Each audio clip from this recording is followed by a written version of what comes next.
Hi there guys, so today we have news that Keir Starmer is going to launch national inquiry into grooming gangs after all. So if you'll recall, over the winter time there was a bit of a furore around Labour's refusal to implement a national inquiry, and if you'll recall, Elon Musk decided to get involved along with various other right-wing grifters. So let's see what's changed, and let's see why Labour are going to start this national inquiry now.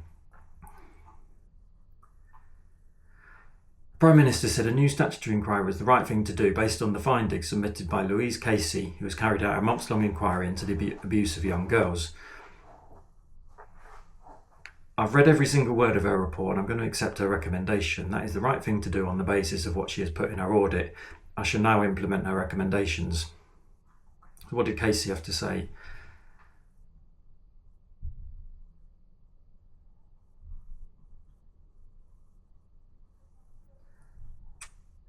Starmer said on Saturday that Casey's position when she started the audit was that there was not a real need for a national inquiry, but that she had changed her mind after reviewing the evidence.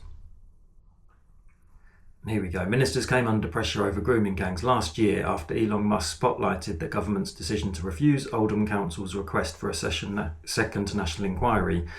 The US billionaire's flurry of tweets on the subject brought the scandal back into public consciousness.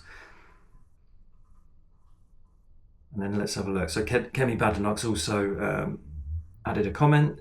In response to the announcement of a new national inquiry, Kemi Badenoch, the Conservative leader, said, "Keir Starmer doesn't know what he thinks unless an official report has told him so. I've been repeatedly calling for a full national inquiry since January. It's about time he recognised he made a mistake and apologised for 6 wasted months." So what does this tell us about Britain in 2025? I think the main thing it tells me is that the discourse around the issue of child sexual abuse is just unbelievably depressing.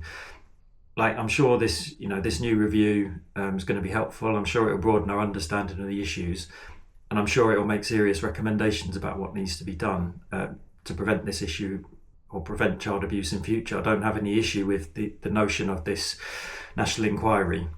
I think what I find really depressing though is that these children, these victims, they're just constantly being used as political footballs by various actors.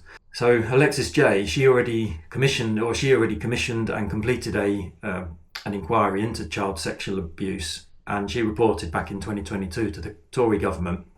In that report, she made it clear that in lots of instances, the children that were being abused were highly vulnerable already. So they might have been disabled, or they might have been neglected as children. They might have lived in families with complex problems known to children's services.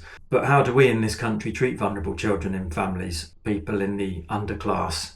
Just look at what we've done in the last 15 years. Hundreds of thousands more children have been pushed into poverty. Sure Start centres have been shut down. Local authority funding's been slashed. Youth centres closed down. 15 years of austerity has absolutely decimated the sort of social safety net in this country.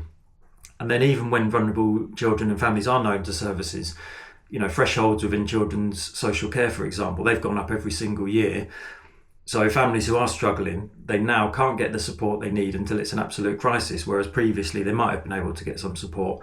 Well, one of the points that Alexis Jay made was that services have consistently failed to protect these children. Absolutely don't dispute that. There's loads of evidence going back time immemorial that services have failed to prevent child sexual abuse. But the right wing started a moral panic about child sexual abuse, and then while simultaneously hacking back the protective functions of the state, is crass and is frankly offensive. If anything, cutting back those protective functions of the state is just going to make abuse more likely, not less likely. And then that brings me on to the people who've been clamouring for this national review. We heard from Kemi Badenoch there in that report. She was in the last government. She was a cabinet minister, no less, and they effectively ignored all of the recommendations from Alexis Jay's review. So she's got a brass neck trying to make hay out of this issue now. Likewise, all the far-right grifters on Twitter have jumped on the issue. Their sole interest seems to be the perpetrator's ethnicity. I never hear much from them about what support they'd offer those children and families to prevent those vulnerabilities that I mentioned. The entire sort of request for this national inquiry just seems like a vehicle for them to make a load of noise about immigration and advance their own interests.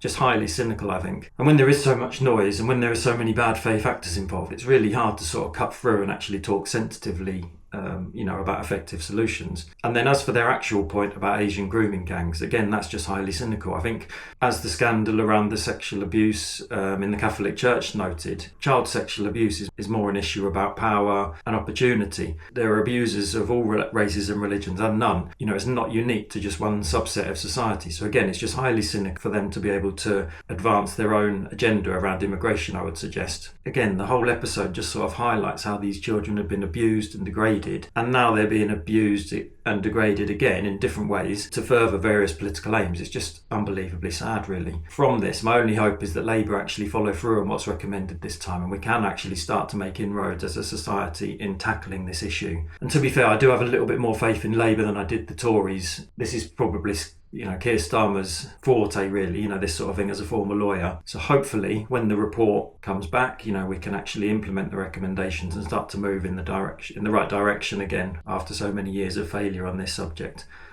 Many thanks, guys. See you next time.